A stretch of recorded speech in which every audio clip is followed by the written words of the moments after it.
Oscar García Arreola.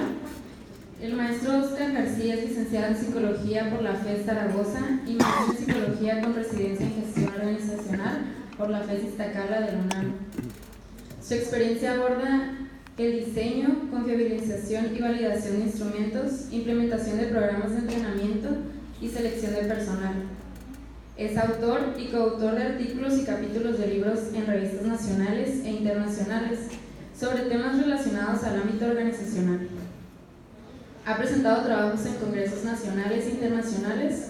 Actualmente colabora como docente en la maestría de Psicología con residencia en Gestión Organizacional y es colaborador del proyecto Análisis de la Dimensión Individual del Comportamiento Directivo, la capacitación basada en evidencias como aportación tecnológica. El maestro Oscar nos va a hablar sobre la evaluación de competencias sociales y solución de problemas. Recibámoslos con un fuerte aplauso.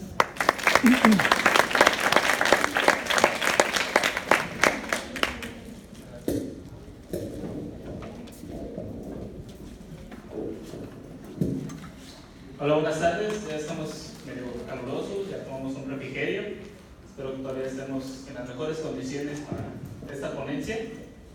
Les voy a hablar más o menos de la construcción de dos instrumentos de medida. Uno de ellos se dirige para evaluar habilidades de solución de problemas y el otro se dirige para evaluar habilidades sociales. Ahorita vamos a explicar a qué hacen referencia cada una de estas y cómo lo podemos medir a partir de instrumentos de medida muy particulares, son los que ustedes ya conocen. Bueno, lo primero habría que detallar, ustedes ya les hicieron hincapié acerca de esto, cómo nosotros nombramos un directivo y por qué trabajar con directivos y no con líderes o con algún personal en alguna jerarquía particular.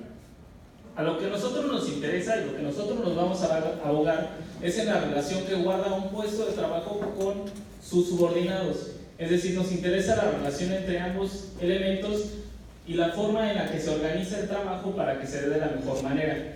Entonces, nosotros nombramos un directivo como todo aquel miembro de una organización que tiene subordinados a su cargo. Puede ser uno, pueden ser dos. Ustedes saben que en algunas empresas incluso hay altos cargos en la jerarquía, en la organización, y es una persona que no tiene a nadie en su cargo. O sea, es un directivo, pero directivo nada más del mismo. Él se coordina, él se trabaja, todos son jefes en las empresas. ¿Por qué trabajar con directivos? Es muy sencillo y ha sido algo en lo que han llegado muchos autores al respecto. Los directivos son la pieza clave de una organización y de él depende en gran medida el éxito o el fracaso de la misma. De ahí que sea importante abordarlos y analizar en qué medida se va a diferenciar entre aquellas personas que son efectivas en su puesto de trabajo de aquellas que no. Hay diferentes aproximaciones, algunas de ellas se basan en modelos basados en la personalidad, es decir, hay características intrínsecas de la persona que la van a delimitar o la van a definir como un líder. Incluso han llegado a preguntarse cosas como: ¿un líder nace o se hace? Si nace, ¿qué características físicas debería de tener? ¿Son altos, ojos verdes, con barba? ¿Esas personas que los ven de esa forma van a ser líderes? ¿O qué será aquello que los diferencia? Lo que nosotros nos abocamos es en análisis de las habilidades y competencias. Es decir, ellos tienen que hacer algo de forma muy concreta. Vamos a analizar estas organizaciones de comportamiento que tenemos como habilidades y después de eso vamos a diferenciarlos en términos del grado de dicha habilidad. De manera muy puntual, en el comportamiento directivo lo que podemos ubicar son un conjunto de habilidades generales. De manera, les dije, nada más vamos a tratar en este momento dos, aunque ya les platicó la maestra Alejandra que la gestión de equipos de trabajo también es una de las variables bastante relevantes. De hecho, ya estamos trabajando en la construcción de un instrumento relacionado a estas. ¿Por qué elegir estas dos habilidades para iniciar nuestro trabajo? Pues por lo que algunos autores han hecho referencia a esto. La primera de ellas, pareciera ser que la función de un directivo en una organización se basa en solucionar problemas que se emergen de la misma. No importa cómo, pareciera ser que su papel solamente se delimita a eso. Hay un problema y hay alguien que lo tiene que solucionar de algún modo. ¿Quién lo va a solucionar? El directivo. Y la segunda, las habilidades sociales. Las interacciones sociales que tenemos en la empresa, entre los directivos con los subordinados, entre los subordinados y los directivos, se conoce en muchas ocasiones como no comunicación. Nosotros vamos a entenderla como comunicación verbal. Y esto representa cerca del 80% de todo lo que hace el directivo. El 80% del tiempo que trabaja un directivo se va a dedicar en hablar, dar indicaciones, dar instrucciones, delimitar trabajos, buscar consensos, alianzas, etc. Vamos a empezar con las salidas para solucionar los problemas. ¿Alguien ha leído Pedro Páramo? Espero que sí, porque vamos a empezar a saltar entre una habilidad, luego nos vamos a regresar a la otra, luego los vamos a juntar, luego vamos a empezar de manera muy diferenciada. ¿Sale? Entonces, para que no se me pierdan, vamos a tener estos breves saltos en la presentación. Primero vamos a hablar de las salidas para solucionar problemas. Bueno, ¿qué es un problema? La palabra problema viene en realidad de una metáfora. Y la palabra se origina y se basa en un obstáculo que tenemos enfrente de nosotros y que debemos de superar para alcanzar algo. Todas aquellas acciones que nosotros emprendamos son las estrategias que tenemos para resolver dicho problema. ¿Sale? Sin embargo, será muy diferente algunas aproximaciones al mismo. ¿Cómo lo vamos a estudiar? ¿Alguno de ustedes ha visto este libro? Bueno, la mayoría de las personas cree que él es Baldor. Baldor, el matemático cubano. Ah, caray. Como que no se ve cubano el que está en la portada, ¿verdad? Perseguido por Fidel Castro. Bueno, es otra historia, ¿no? Baldor en realidad es este matemático, se llama, Baldor es este matemático cubano, el que está en la portada se llama Al-Khwarizmi, y él nos empieza a abocar acerca de que hay ciertos problemas que pareciera ser que tienen una solución determinada siguiendo una serie de pasos determinados. Por ejemplo, cuando ustedes hacen una resta o una suma, esa resta o esa suma tiene una solución y se llega a partir de ciertos algoritmos particulares. Ya ven a los niños, ¿no? Ah, entonces llevo uno y le resto, y tengo pruebas de corroborar lo que yo hice, etc. Sin embargo, si esto fuera así, cuando nosotros analizamos a los directivos, entonces deberíamos de ubicar aquellas estrategias de solución que los harían efectivos. Es decir, pareciera ser que ya habrían manuales, y no necesariamente. De ahí que haya otra perspectiva muy particular. Se le llaman problemas heurísticos. Se desarrollaron por dos autores de manera muy particular, que es Mann y Polya. Ellos decían, la mayoría de los problemas a los que nosotros nos abocamos no tienen una solución determinada, sino que tienen una solución aproximadamente correcta. No hay una forma de ser efectivo para solucionar un problema, sino que parece ser que hay una diversidad de posibles soluciones y nuestras habilidades tendrían que estar dirigidas a elegir la mejor o la más indicada. ¿Desde dónde se ha abordado en psicología? El análisis de este tipo de situaciones se ha abordado desde la psicología cognitiva. Nos abocamos a evaluar el proceso de solución de problemas. Vamos a ver que es un poquito más difícil. Ellos hacían informes verbales, los ponían como en una torre de Hanoi y les preguntaban: a ver, dime, ¿cómo es que vas a llegar a tal solución? Decían, pues voy a agarrar. ¿Sí se conocen la torre de Hanoi? La torre de Hanoi es un problema muy sencillo, tiene 3 postes y tiene soluciones y reglas muy determinadas. Como que una pieza más grande no puede estar arriba de una pieza pequeña. Solamente se puede hacer un movimiento a la vez, etc.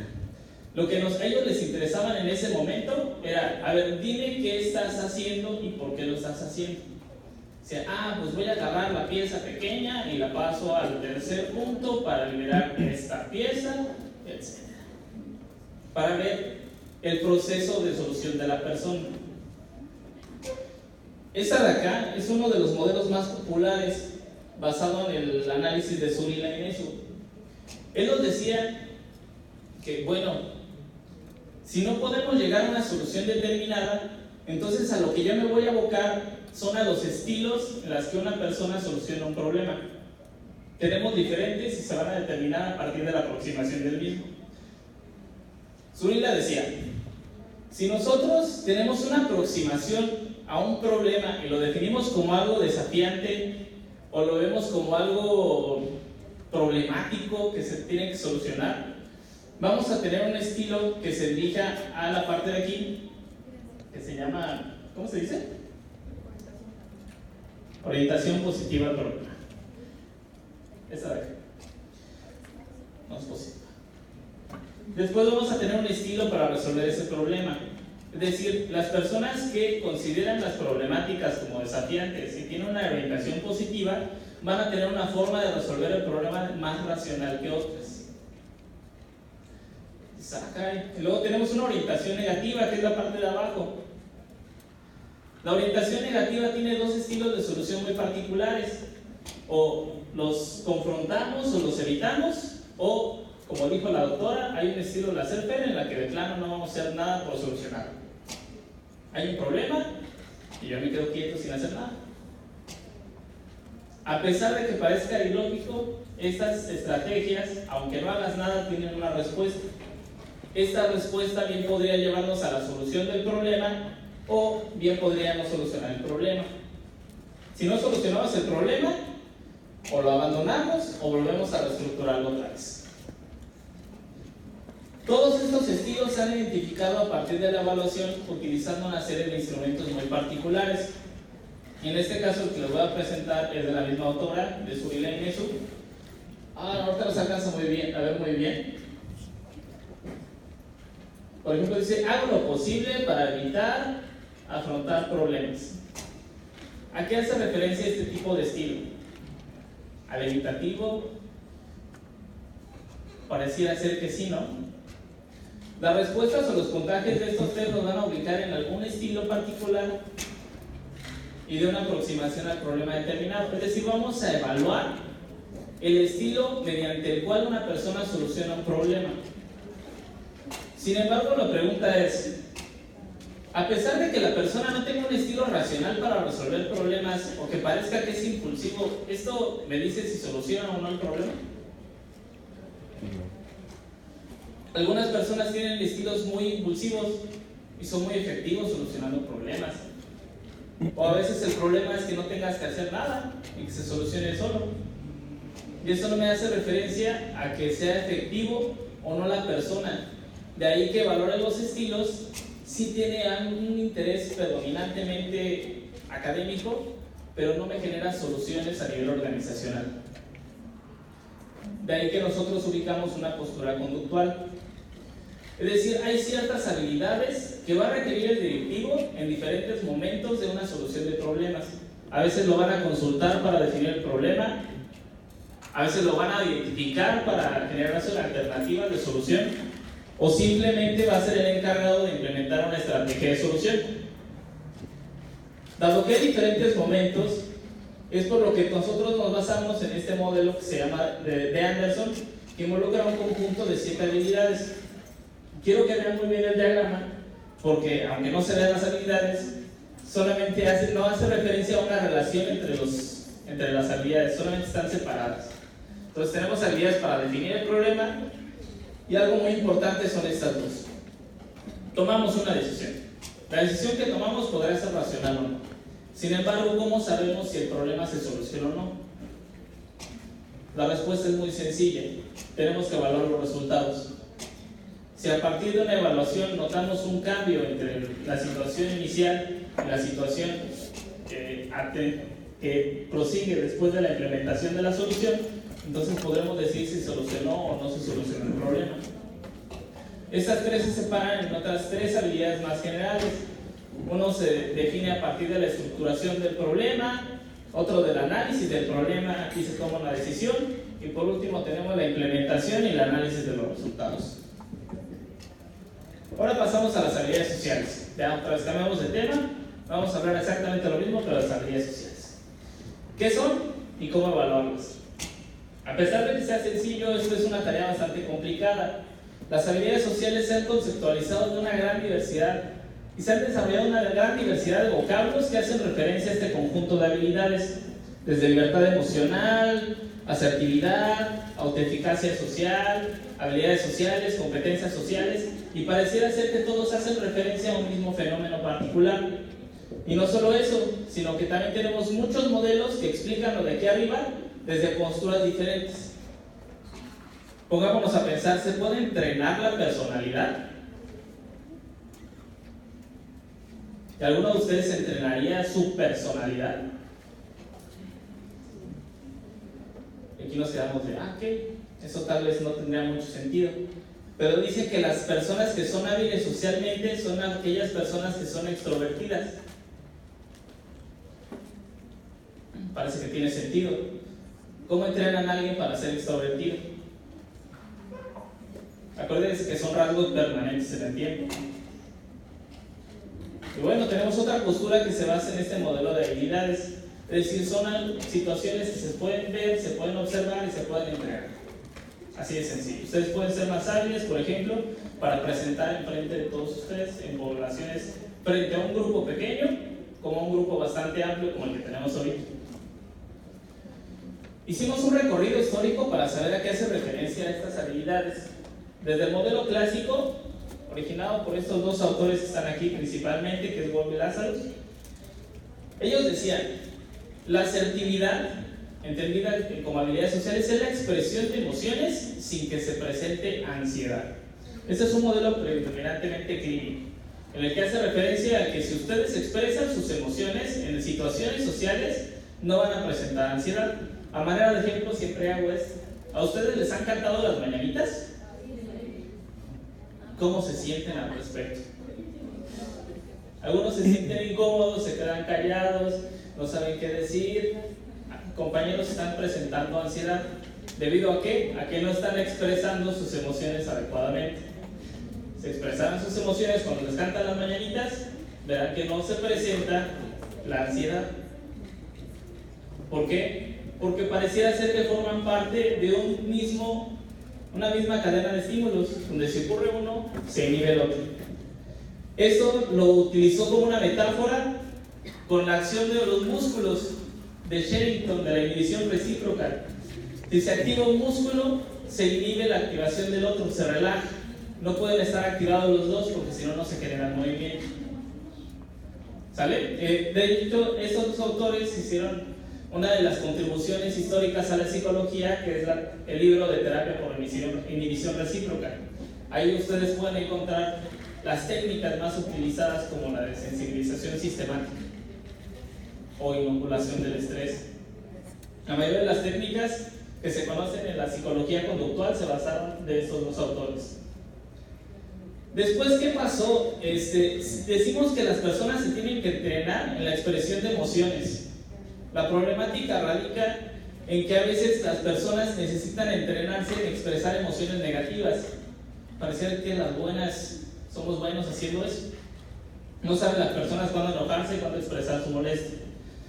Pero llegó a tal punto en el que se comenzó a establecer que este entrenamiento consistía en volver agresivas a las personas. O sea, las personas que las entrenaban en estas habilidades parecían personas agresivas, que expresaban sus emociones adecuadamente. De ahí que los movimientos sociales, como el movimiento humanista y el movimiento por los derechos civiles en Estados Unidos, tuvieran que poner un alto. El alto se trató de obtener a partir de la incorporación de una nueva palabra que me hacía referencia muy sencillo a esta discrepancia entre ser agresivo y no ser agresivo. Aquí lo que me importa es distinguirme de la agresividad. Incorporan la palabra derechos. Y la asertividad es expresar mis emociones respetando los derechos de los demás, pero también respetando los míos. Esto complicó bastante el estudio de la asertividad. Aquí tenemos algunos autores que hacen referencia y ahorita les voy a explicar por qué. Y por último tenemos un modelo basado en las competencias. Es decir, uno es hábil o no es hábil socialmente dependiendo de la relación o de la interacción particular. También ahorita lo vamos a revisar. Empecemos en cómo evaluarlas. Decimos que el modelo clínico se interesa por el análisis a un nivel clínico. Me interesa que las personas no presenten ansiedad. De ahí que las preguntas que se generan están en relación a qué tan frecuente hago esto y qué tanta ansiedad presento cuando lo estoy llevando a cabo. ¿Cuál es nuestro interés? Que la columna del lado izquierdo se reduzca a cero. Ese es nuestro objetivo terapéutico. que las personas no presenten ansiedad en situaciones sociales. Pasamos al modelo basado en derechos. Tenemos un conjunto de ítems que hacen referencia a una serie de conductas particulares que no solamente se refieren a la expresión de emociones, pero, ¿qué caray? Nosotros nos vamos a ubicar, ¿tenemos valores positivos o tenemos valores negativos? Nos vamos a ubicar en un polo de esta balanza. Las personas agresivas serán aquellas que solamente respetan sus derechos y no los de los demás. Las personas pasivas serán aquellas que solamente respetan los derechos de los demás, pero no los suyos. La condición aquí es muy interesante. ¿Y los derechos de quién son? ¿Quién pone los derechos? Y sobre todo vamos a analizarlo en las organizaciones para valorar el comportamiento directivo. Si un directivo le pide a un subordinado que haga algo, ¿el subordinado tiene el derecho de decirle que no? ¿Quién sabe? Puede ser que sí, o tal vez no. Estos modelos no nos permiten hacer este tipo de análisis. De tal modo que el modelo clásico, de manera muy puntual, tampoco nos sirve de mucho, porque es un modelo muy básico y se basa en analizar el desempeño de alguien, o tal vez no. Lo que nos interesa es disminuir su ansiedad, es un modelo clínico, nos interesa la salud de las personas. De ahí que no lo podamos ocupar para analizar el comportamiento directivo. Tampoco podemos analizar el otro, porque tiene muchos problemas a nivel teórico. Les digo, ¿de quién son los derechos? ¿Quién les dice qué derechos tienen ustedes y qué derechos tienen los demás? De ahí que nosotros nos basamos en un modelo basado en habilidades y competencias. Este señor, que se llama Arnold Lazarus, lo define la asertividad como una competencia social. Si podemos ser hábiles o podemos ser inhábiles o con déficit social ante diferentes situaciones particulares. Nosotros retomamos la definición que ya les explicó David acerca de las habilidades y competencias. Es decir, satisfacemos ciertos criterios de logro social. Ahorita vamos a llegar a ese punto. Luego vimos, si nos basamos en el modelo de competencias y decimos que tiene que satisfacer un logro de una tarea social, pues pareciera ser que las habilidades sociales no solamente son estas. En este trabajo solamente nos abocamos a esta primera parte. Sin embargo, también decían esos autores del Petre y del Petre que cuando nosotros hablamos tiene que haber un criterio en el que nuestro vocabulario, nuestras palabras se ajustaran a una comunidad verbal y que mantengamos la calidad de la relación o el estatus de la misma. Por ejemplo, cuando empiezan a ver a un directivo y deja de ser un directivo para ellos, se vuelve su cuate y le dejan de hacer caso. Esto parecería que es muy relevante, sin embargo nos mete en muchos problemas. De ahí que nosotros nos abocáramos a la primera. Alguien hábil es aquel que cumpla con un criterio de logro que define una tarea social. Y aquí vienen otra vez las problemáticas. ¿Y qué demonios es una tarea social?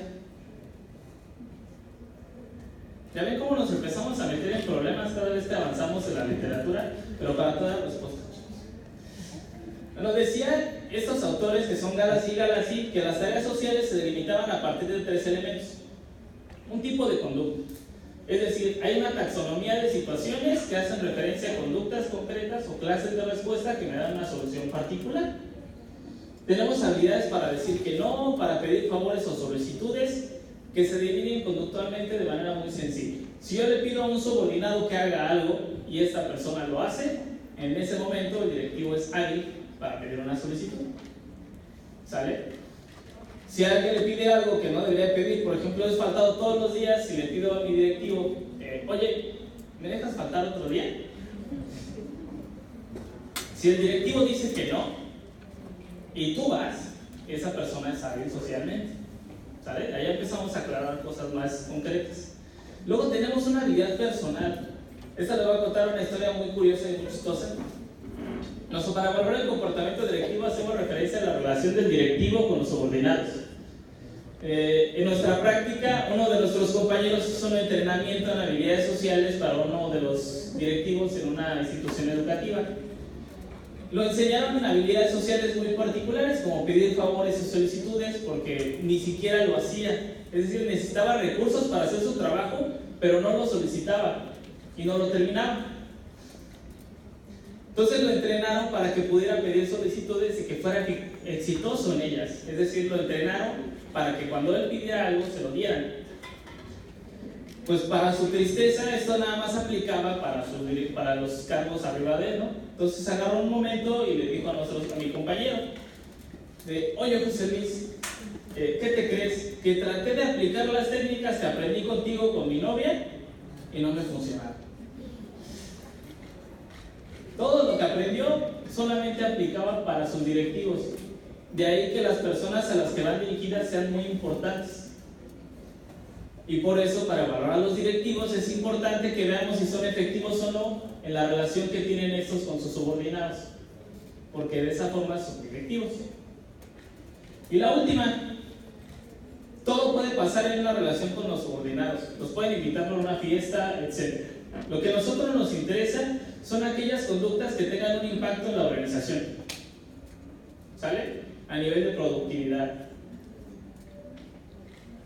Nos vamos a regresar. Todas las actividades, no lo quiero leer completo, pero es una competencia social susceptible a ser evaluada, analizada y que se refiere al cumplimiento de un logro social definido a partir de la tarea social, y nosotros vamos a hablar en qué medida o en qué porcentaje cumplen ustedes o no con ese criterio del logro. Nos regresamos. ¿Cómo hicimos esto? Nosotros desarrollamos una serie de escalas muy particulares y nuestro objetivo fue confiabilizar y validarlas. Solamente hicimos una medición, esto es muy importante, nada más hicimos una evaluación en un momento determinado, se llaman estudios ex post facto, fue una evaluación transversal en un solo momento. Ya están las que vienen, y estos son los instrumentos. El instrumento de habilidades sociales, desarrollamos 30 ítems que hacían referencia a un tipo de habilidad que estaban dirigidas a los subordinados enmarcados en el contexto social.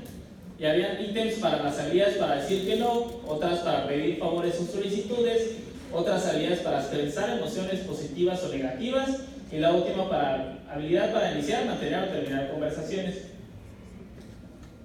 Por el otro lado, en la escala de solución de problemas contábamos con 40 ítems, todos en una escala Likert. Tanto esta como la anterior hacían referencia a frecuencia de ocurrencia, es decir, qué tan efectivo eres en este gama de posibles alternativas. Es decir, si le vas a pedir un favor a alguien, ese favor puede ser miles de cosas.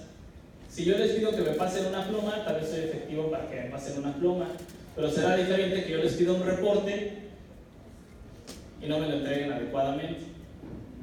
Entonces hay una gran diversidad de situaciones. Lo que a nosotros nos interesa es con qué ocurrencia realizan o cumplen con este criterio. Nunca lo cumplo, siempre pido cosas y jamás lo cumplen. O a veces sí lo hago, es decir, a veces soy efectivo y otras veces no. O siempre soy efectivo. La misma situación con la solución de problemas. Lo que nos interesa es la ocurrencia de respuesta, es decir, la frecuencia con la que ocurren ciertas situaciones, para saber si cumplen o no con el criterio del logro determinado. No se ve bien, qué triste. Bueno, esta es la aplicación que nosotros hicimos. Nosotros aplicamos la encuesta a partir de ahorita les voy a decir por qué, es una plataforma que se llama Typeform. Como podrán ver, hay directivos que vienen de este estado. Agradecemos al doctor Berra, él fue el que nos apoyó en esta aplicación. También tenemos, la mayoría se concentra en el Estado de México, en el distrito, pero tenemos muestra de 201 directivos de casi toda la República. La mayoría está equilibrado en el sexo, son un poco más de mujeres que hombres. Y a nivel escolar, la mayoría se centra en licenciatura o posgrado. Esa es la muestra que nosotros ocupamos para validar instrumentos. Esta muestra es para los dos. La antigüedad, ahí estaba Maribariadita, algunos acababan de entrar, tenían 1 año, y otros de ellos tenían hasta 17 o 30 años, creo, en su puesto como líder de trabajo. El giro predominantemente da servicios, industriales, comerciales, del sector público, del sector privado. Estos son los directivos con los que nosotros aprovechamos y requerimos para validar una serie de instrumentos que habíamos desarrollado. Es una muestra muy problemática. No nada más hay un directivo, puede haber un directivo para una empresa. Entonces el acceso que tenemos a este tipo de población es bastante complicado. De ahí que tengamos que recurrir a muchas peticiones con nuestros colaboradores, entre ellas el doctor, para que nos ayudara con esta aplicación. ¿Cómo lo hicimos? Nosotros dijimos que solamente van a contar todos aquellos directivos que tengan un subordinado a su cargo. ¿Sale? Esto es nuestro criterio para definir si son o no directivos. Nosotros podemos aplicar la escala y resulta que no tienen ningún subordinado, pues quedan eliminados del proceso o de la escala o de nuestra aplicación, porque no nos sirven ese tipo de personas en nuestro estudio. Como vemos, esta plataforma se llama Timeform, espero que algunos de ustedes ya la conozcan, es súper amigable, súper sencilla. Lo que a nosotros nos interesaba es, si la población es tan difícil para acceder a ellos, les vamos a dar todas las oportunidades para que contesten un instrumento. La plataforma de Timeform te permite contestar escalas en la computadora, pero también te permite contestarlas desde el celular. Entonces es algo muy accesible para los directivos, contestarla en un rato, sacar su celular y terminar la encuesta.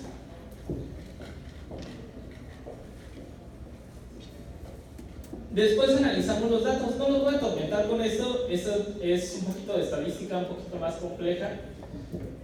Solamente lo que les voy a decir es de que hay diferentes estrategias metodológicas y estadísticas para confiabilizar y validar instrumentos, y no podemos identificar cuál es la mejor y la más adecuada.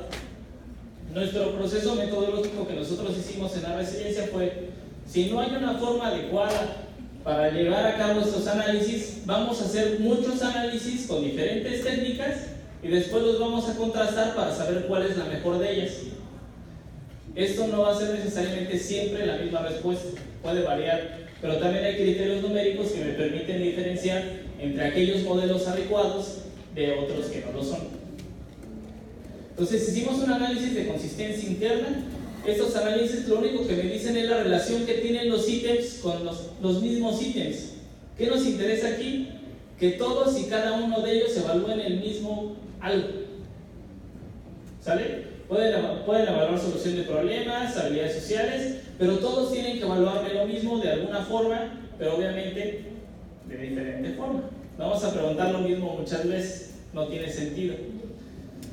Entonces, si yo voy a pedir un favor, tiene que haber muchas preguntas que no hagan referencia a las formas o los momentos en los que yo pido un favor.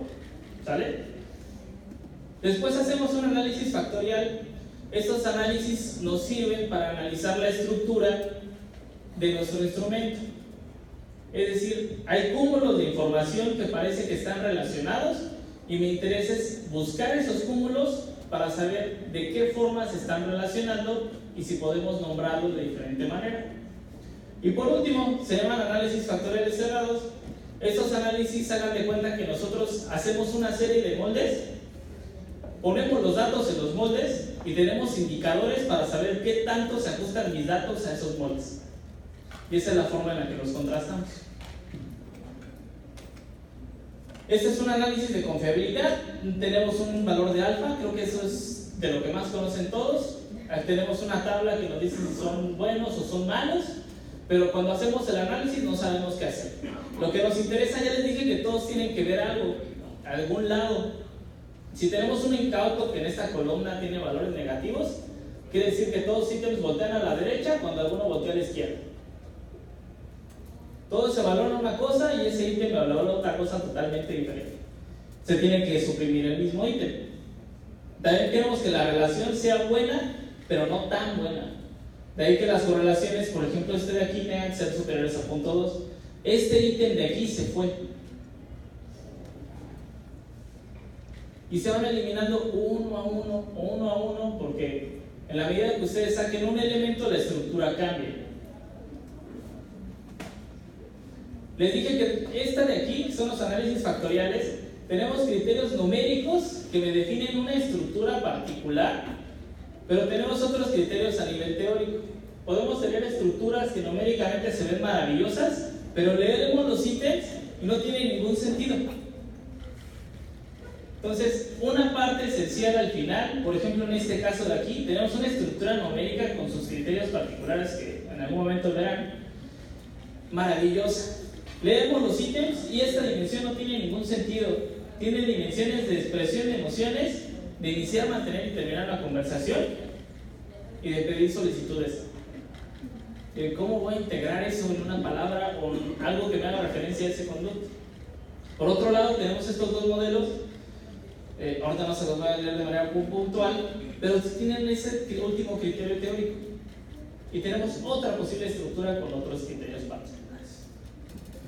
Luego se corre el molde, tenemos esta hermosa tabla con un montón de números que no entendemos absolutamente nada, pero solamente lo voy a poner así. Estos criterios es que a mayor número, hay criterios numéricos determinados, y en la medida que estos se ajusten, les digo que ese es el mejor modelo.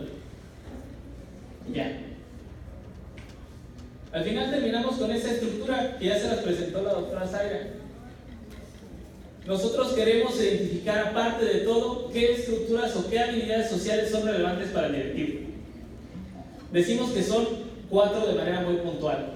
La habilidad para decir no o de rechazar solicitudes. Estos son un ejemplo de los ítems. Digo no ante peticiones poco razonables de mis subordinados.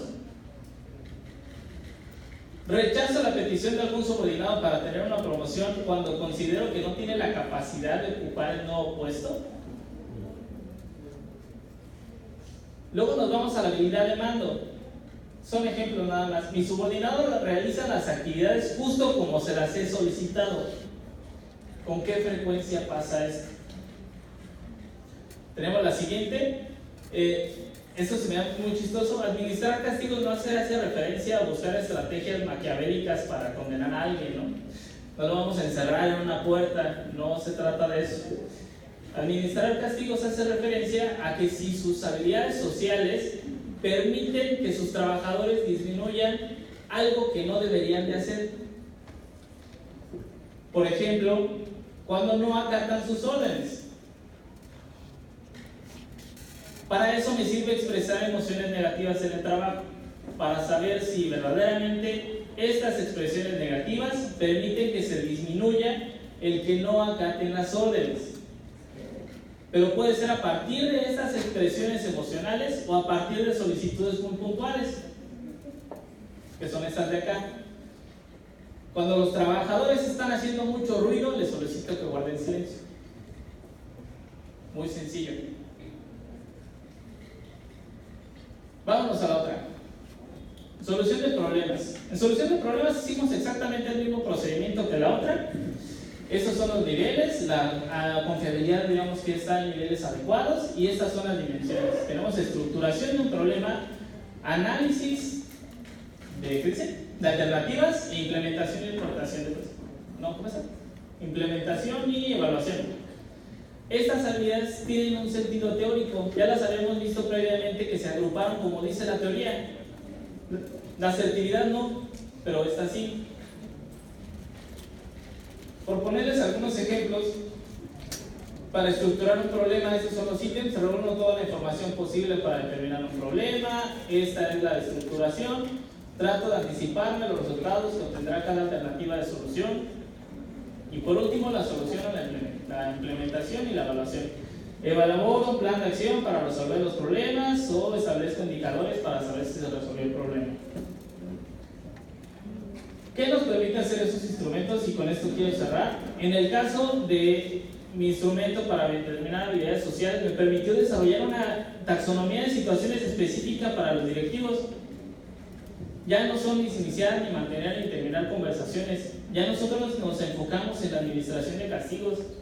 Los directivos tendrían que saber cuándo y de qué forma implementar acciones para disminuir acciones negativas de sus subordinados. Por ponerles un ejemplo, esta es la distribución de datos que, como pueden observar, es una hermosa y maravillosa curva normal. Es decir, hay directivos que son muy buenos en habilidades sociales, muy efectivos, hay directivos que son muy malos. Curiosamente, lo que les puedo decir es de que esta variabilidad no se determina ni por el número de personas que tienen a su cargo, ni por la antigüedad del directivo. Nada más las únicas variaciones que tenemos en habilidades sociales se dan en dos. Ahorita ya les presento por sexo. las mujeres aparentemente son más hábiles para administrar castigo que los hombres. A eso es lo que dicen los datos, nada más. En el caso del sector público y privado fue donde también encontramos diferencias, pero esas diferencias pareciera ser que no se dan ni por su estatus académico, ni por la edad, ni por el número de personas que tienen a su cargo. ¿Qué nos podrá dar como conclusión todo esto? Que al parecer las habilidades sociales son algo que jamás entrenan a las personas. No hay un currículum formal que los entrene en estas habilidades. Entonces, en el sector privado, como nos interesa obtener personas altamente calificadas, contrato a las personas que más habilidades tienen. Y de ahí las diferencias. Entonces, pareciera ser que entre las habilidades sociales y la efectividad social no hay muchas variables que me permitan identificar quién es más hábil y por qué. Pero sí podemos evaluarlos. Por otro ejemplo muy particular, este es con la escala de solución de problemas. Desafortunadamente no se ven muy bien los colores. Esta es una gráfica ejemplo. Son 25 casos, cada columna es un directivo. Aquí tenemos otra vez de nueva cuenta los famosísimos puntajes T. Esos puntajes T nos sirven de manera maravillosa, se leen muy sencillo y van del 0 al 100. Entonces estos puntajes se van a venir muy sencillo. Miren, esta persona aquí, el punto azul es de estructuración, casi no se ve, este es de implementación y este es el de evaluación de alternativas y el puntaje total. Esta persona es muy mala para estructurar un problema, pero pareciera ser muy buena implementándolo. Es muy buena implementando estrategias de solución. Este nuevo caso, vemos que todos los puntos de aquí están muy juntitos. Este es una persona excelente para capacitar de manera general. ¿Aquí qué capacitarían? Estructuración. La estructuración. Es muy bueno implementando. Y tenemos otro caso de manera muy puntual. Aquí tenemos dos puntitos hasta arriba que parece que es muy bueno en esto y dos áreas de oportunidad. Vemos la gráfica a primer vistazo y nos dice muchas cosas que no están solamente con los datos. Les puedo decir que aquí aparentemente todos son un fracaso estructurando problemas, pero son muy buenos solucionándolo, implementando un problema. Pareciera ser que los directivos están por ensayo y error. No estructuran el problema, pero sí son muy buenos aplicando estrategias de solución. Y por último, es muy importante, y esto les voy a hacer muy hincapié, en que cuando ustedes utilicen un instrumento, evalúen, por favor, desde dónde lo están construyendo. Hay diferentes perspectivas teóricas que abordan los temas de diferentes maneras. Su objetivo y su misión es que si van a utilizar un instrumento, sepan de dónde viene. Y no solo eso, sino que se vayan más allá y sean más meticulosos y analicen los ítems a partir de los cuales están diciendo que están evaluando algo. El contenido del instrumento nos va a decir demasiado. No quiere decir que todos estén bien diseñados. Y por último, y esto es la parte crucial, también tienen que saber ustedes diferenciar entre los buenos y los malos instrumentos a partir de niveles numéricos como la confiabilidad y criterios de orden más teórico como la validez. ¿Sale? Entonces, no porque encuentren un instrumento multicitado quiere decir que es el mejor ni el más confiable. Y también las conclusiones que se derivan de dichos instrumentos van a ser las más pertinentes. Tendríamos que saber qué están midiendo y si lo están midiendo de manera adecuada. ¿Sale? Bueno, aquí les dejo un código QR. Este nos va a llevar a las tesis de maestría de la maestra Alejandra con la solución de problemas, mi tesis de maestría de habilidades sociales. Aquí está mi correo por cualquier cosa. Bueno, muchas gracias.